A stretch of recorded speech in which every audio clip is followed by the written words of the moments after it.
Level 1. Matros. Ordinary seaman. You are 17 years old, and you have never seen the ocean. You grew up in Essen, 2 streets from the coal works where your father spent 30 years of his life. The biggest body of water you ever stood beside was a canal lock on a school trip. Diesel and wet stone. You thought that was what water smelled like. You were wrong about more than that. You are standing on a dock in Wilhelmshaven in November 1940. The light is flat and gray and comes from nowhere in particular, the kind of light that is the same at 0700 as at 1600, and the thing moored in front of you is not what you pictured when you signed the papers at the Kriegsmarine recruiting office in April. It sits low in the water, darker than the water around it, half swallowed already, like it is simply waiting for you to climb aboard before it finishes going under. This is U-447, a Type 7C submarine, 67 meters long, built to carry 14 torpedoes and 44 men into the North Atlantic and return. The returning part is not something anyone discusses on the dock. A bootsman on the gangway reads your orders the way a man reads a weather forecast he already distrusts. He does not say welcome. He says, forward compartment, top rack, port side. You will know which one because it is the last empty berth. Then he turns away. You will understand later that this was the most useful orientation briefing you received because it told you exactly what this work is. Functional, immediate, not designed around your comfort. The forward torpedo compartment is where the matros lives. You are the lowest rank in a hierarchy that exists entirely inside a steel tube, and your berth is wedged between a reload rack and a curved wall that sweats condensation in the cold. The smell in the first hours is iron and machine oil, and every man who slept in that bunk before you. By day 5, it is simply the smell of being alive. By day 10, you do not notice it. Your duties are everything no one senior wants to do. Bilge cleaning. Painting over rust that returns in 36 hours. Passing provisions through the forward hatch by human chain in the rain. Crates of tinned meat and black bread and ersatz coffee handed down from the dock until the compartments are packed so tight that walking from one end of the boat to the other means turning sideways in 11 different places. You are not a sailor yet. You are a body performing functions that keep the boat operational. This is the foundation everything else is built on. Oberfeldwebel Hammond runs the forward watch section. 31 years old. 3 patrols on Type 7s, and a habit of standing at the bridge ladder with his eyes already adjusted to the dark before he steps outside. He does not explain things twice. His method of instruction is to put you inside the situation and watch what you do, not from cruelty, but from the conviction that a man who understands something in theory and a man who understands it under pressure are 2 different men, and the boat needs the second kind. On the second night of the first patrol, he said one thing to you. The boat does not care what you understand. It only cares what you do. He has not said much since. That sentence has been enough. The watch schedule is 4 hours on, 8 hours off. The 8 is not 8. Drills, cleaning stations, eating in shifts from a galley the size of a wardrobe, sleeping in a bunk still warm from the man who just left it. The boat does not sleep. The men sleep in pieces, in whatever gap exists between the last requirement and the next one. Your first bridge watch is night 3 at sea. Sea state 4. The North Atlantic is not a body of water in any sense the word carries on land. It is a condition, something that exists around you and underneath you and above you simultaneously, something that has weight and motion and intention. You are clipped to the conning tower rail in a safety harness. Your sector is the port quarter. 20 degrees of black ocean, back and forth, binoculars pressed hard enough against your face that the rubber rings will mark your skin for an hour after you go below. Your eyes are the boat's early warning. If a destroyer comes out of that dark and you miss it, 44 men learn about it together, and the interval between learning and doing anything about it is too short to matter. You do not miss anything. You scan. You report clean. You stay on the rail until Hammond comes up from below and says, without looking at you, below. You go below. You eat bread. You drink cold coffee. You sleep for 3 hours and 20 minutes. Then you do it again. No ceremony. No acknowledgement. You performed a function, and it was sufficient. This is what this work looks like from the inside. Nobody in Essen will ever fully understand what it felt like to stand on that bridge, in that dark, in that water, with 44 lives resting on nothing more than your eyes and your attention. You do not waste either. At 17, The first lesson arrives not as a speech, but as a condition. The boat makes no distinction between who you were before you came aboard and who you are here. It runs entirely on what you do, every hour of every watch, regardless of what you think about it. Level 2. Maschinman Mat. Engine Petty Officer. You are 21 years old. 6 months of technical training at the U-Boot Tab Name Commando in Kiel. 2-man M6V 4046 diesel engines, 1,400 horsepower each. The course covered fuel systems, lubrication circuits, bearing tolerances, and the electrical interface between the diesels and the electric motors. The real education came later, from the engines themselves, from 11 months of listening to the same machinery in the same sea states, until normal and wrong were as distinct as handwriting. 3 men on your watch. You are the senior. The weight of this did not arrive with the rank. It arrived the first time a gauge read wrong at 0300, and you had to decide, alone, whether it went to the latender engineer immediately or held until the watch change. You have made that decision wrong twice. Both times minor. Both times remembered in precise detail. What the needle read, what you thought it meant, what it actually meant. You catalog them as calibration, not failure. The difference between a man who makes a small wrong call and a man who makes the same wrong call twice is whether he kept the record honestly. The crash dive sequence is 42 separate actions in a specific order across 3 men in 4 meters of passageway. All ahead emergency. The order drops down the conning tower hatch like a stone. Close the fuel valves. Shut the air intake flap. Engage the electric clutches. In that sequence, no other. Your hands move before the order finishes, because there is no version of this that involves thinking first. The diesels die mid-stroke. The silence is always startling, even after 2 patrols. Then the ballast tanks flood, and the bow drops, and the North Atlantic closes over the boat. Submerged, the electric motors produce 375 combined horsepower. At 7 knots you have 2 hours of battery capacity. At 3 knots, 30. This arithmetic runs in the back of your head every minute you are below the surface, because on a submarine the battery is not a resource. It is a clock. 13 hours submerged, last patrol. A British destroyer out of Greenock found the periscope wake at 0830 and worked the grid for the rest of the morning in sets of 6 charges, 40 minutes apart. The 4th set was accurate enough to shift the port diesel 14 millimeters off its mount. You were in the bilge with your face 6 centimeters from a hot exhaust manifold, working the shim back into tolerance by hand and by feel, because the angle makes a proper sight line impossible and a torch creates a reflection through the pressure hull that you do not need. 7 minutes to get the mount seated. You logged the shim thickness, noted the fitting for surface inspection, and returned to the gauges. You did not think about the destroyer. You thought about the mounting. This is the discipline the rank requires. The ability to inhabit the problem directly in front of you completely, while a larger problem that you cannot affect is being resolved 40 meters above your head. The Maschinman Mat who cannot do this becomes either paralyzed or reckless. Both outcomes are bad. The machinery does not stop requiring your attention because the tactical situation is complicated. It requires more attention. Latender Engineer Becker came down to the engine room after the attack. He looked at the log entry.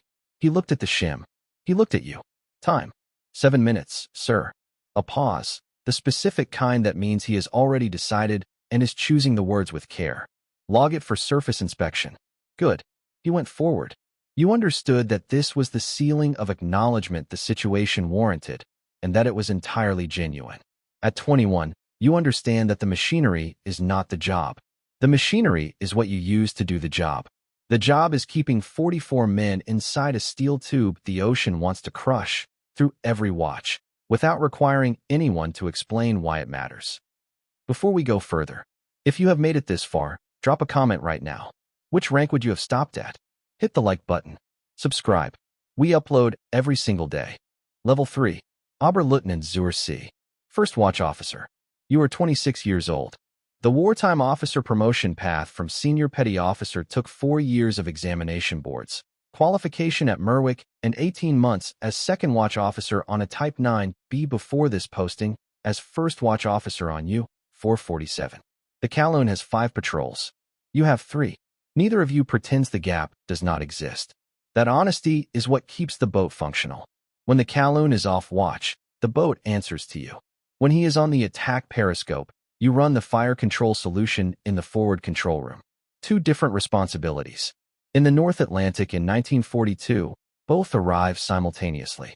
The Vorhaltreckner is a mechanical fire control calculator the size of a briefcase, bolted to the forward control room bulkhead. It accepts 6 inputs: bearing rate, target course, target speed, range, torpedo running speed, depth setting. It produces a lead angle. If your inputs are accurate, the torpedo and the ship occupy the same point of ocean at the same moment. If target course is off by 3 degrees, the eel passes 10 meters astern, and 4 weeks of North Atlantic winter ends in empty water. You have fired 22 torpedoes over 3 patrols. 14 found their targets. This number is not good enough. Not because the flotilla commander said so, though he did. Because you know which misses were clean and which were not. 2 were yours. A wrong speed estimate on a maneuvering freighter. An input lag during a fast bearing rate change. You carry those 2 separately from the rest. They are the ones worth keeping. Tonight, a tanker running high in the water, outbound in ballast, no close escort, holding a steady course. Steady is not the normal condition. The Calhoun spotted it at 0112. You had the solution building bio 118. Target course 040. Speed 9 knots. Range 900 meters, and closing on a consistent bearing with no deviation. At 0147, the Calhoun came down from the periscope and looked at your board for 4 seconds. Then, fire 1, fire 3. Both torpedoes ran true. First impact at 51 seconds, amidships. Second at 63, aft. You logged the firing time, the bearing, the range at firing, the impact interval. No secondary explosions, consistent with ballast transit. You put the board away. The Calhoun was at the chart table when you came forward. He did not look up. Good solution. That was all. The navigator finds the convoy. You put the solution together. Everything the Calhoun does is built on top of those 2 things. The distinction between pulling the trigger and making the trigger accurate does not appear in the patrol record the way it should. You have understood this for some time, and you understand it is not going to change. At 26, precision is not a technical achievement. It is a moral one. The difference between a correct solution and a close one is not in the equipment. It is in how completely you inhabit each input before you commit it. Nothing that happens after the firing order is yours to control. What happens before it is yours entirely. Level 4. Captain Lieutenant. Commanding Officer. You are 30 years old. The boat is yours. Not in the administrative sense. Yours the way a decision is yours, with the full weight of its consequences attached before you make it and remaining after, without resolution and without relief. That weight does not diminish with experience. You learn to carry it more efficiently.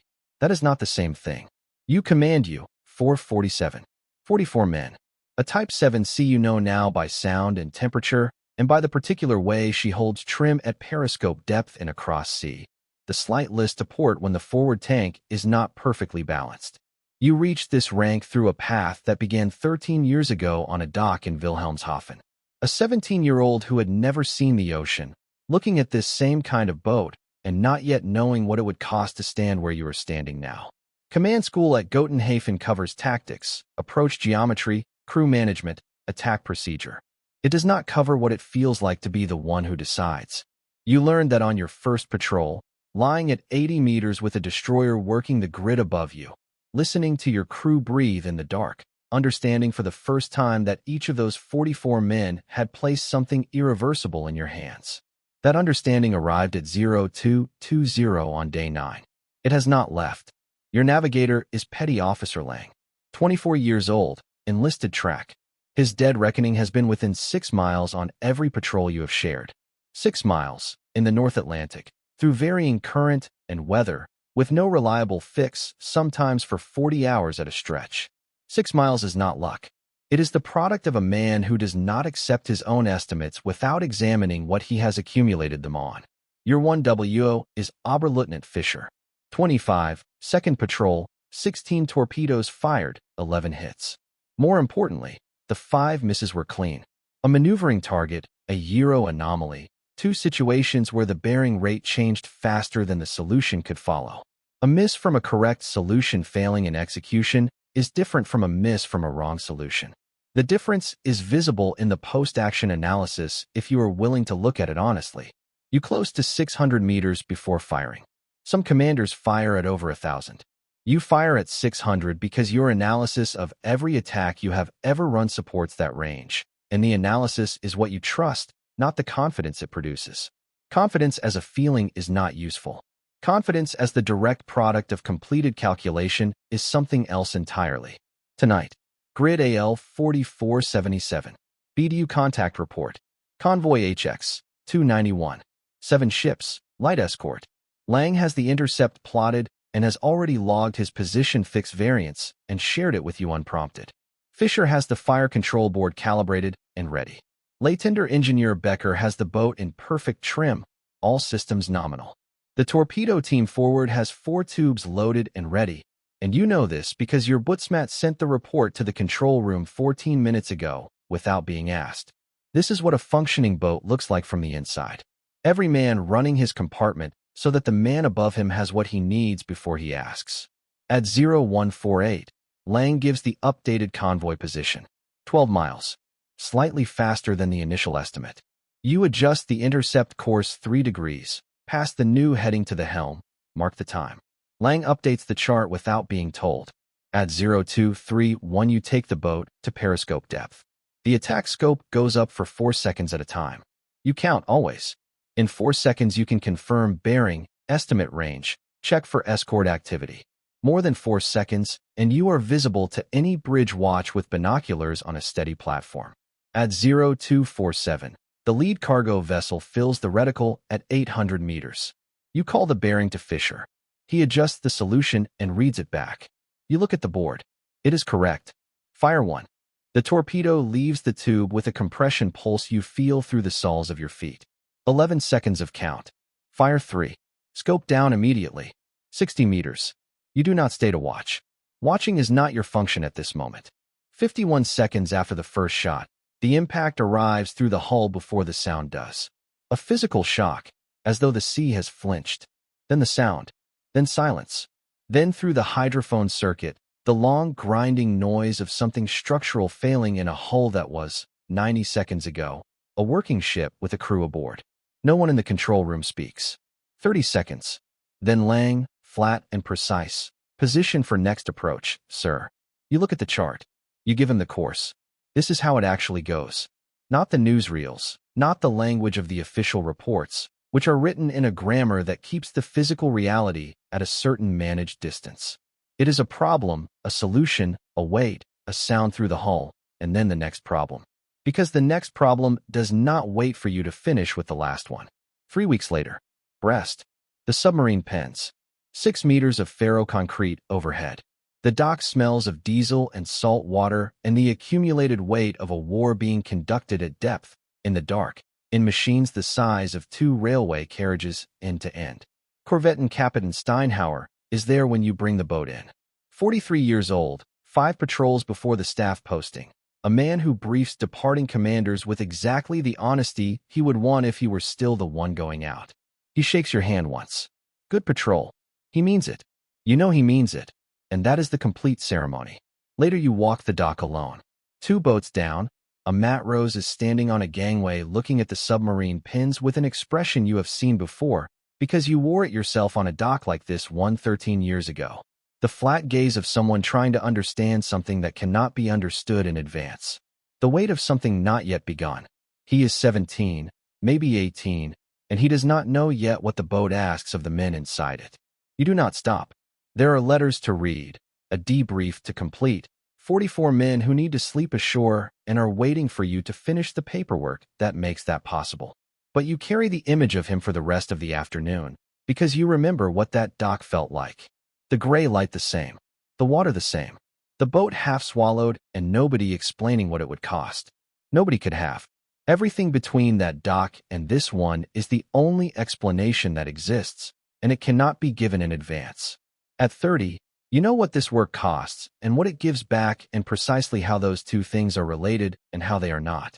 You carry it the way you have always carried the things in this work that do not resolve, directly, without pretending they are not there, and with the clear understanding that the only way to make any of it mean something is to bring every one of those 44 men back to a dock like this one.